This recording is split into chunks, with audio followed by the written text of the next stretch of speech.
What up, world? Established Rich coming right back at you. And today, I want to tell you a story. And by the time I get to the end, it'll all make sense. We're talking about something dark, something real, something tragic. Something so tragic, it could make the devil himself look in the mirror and feel shame. Now listen to me closely. I'm about to tell you a story. Not just any story. The kind of story they used to whisper about in green rooms. And the type of stories that your OGs used to warn you about. This is the story of a young sister named Brenda, 19 years old and fresh out of Charlotte, North Carolina. Born with a voice that sounds like a sky is opening up. The kind of voice that makes church people shout and record labels drool. She's raw, talented, and untouched by the game. And that's where it all goes left. Brenda gets noticed by a powerful music mogul. We'll just call him Mr. Star. He's polished, he's rich, and he's respected.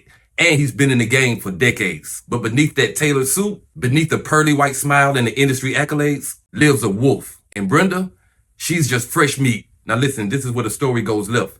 Mr. Star tells her, I'm gonna make you a star. And he does, but not before taking a piece of her soul. He controls her image, her music, her friends, her contract. He tells her what to wear, who to date, what to avoid, and what to post on social media. And then the worst part, he makes her pay her dues, but not through hard work, not through studio sessions, but through degradation, control, and abuse. You see, Mr. Star believes he owns Brenda. And in this industry, if you don't have the right team, if you don't have the right protection, then it looks like you don't belong to anybody. Brenda signed a contract she never read, and just like that, her life is not her own. The industry eats her alive, and by the time she turns 23, her smile is fake, her eyes are dead, and her music, it don't even sound like her anymore. And ladies and gentlemen, as tragic as Brenda's story is, it is not unique. That's the sick part. Her story is a composite of hundreds of stories like this. Young musicians who walk into the music industry with a dream on their chest, but they leave with a broken spirit and sometimes with a tombstone. And that brings me to Sean Combs. Sean Combs is not just a mogul. He's a titan, a powerhouse, a legend in the game. But lately,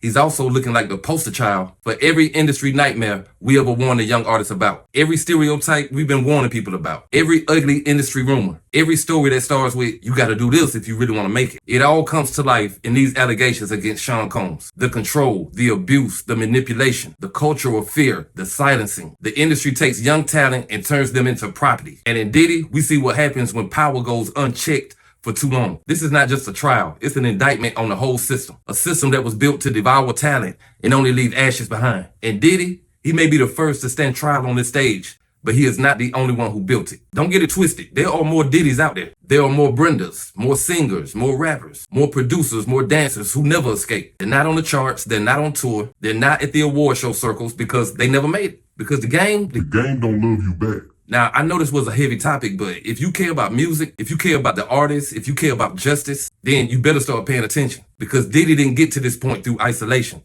He got here through enablement, through silence, through complicity. And now his story ain't just his. It's a symbol, a warning, a wake-up call. Remember his name, remember their stories, and don't you ever tell a young artist they gotta sell their soul to live their dream. Like, comment, subscribe, Establish Rich. I'll be back with another one. Peace.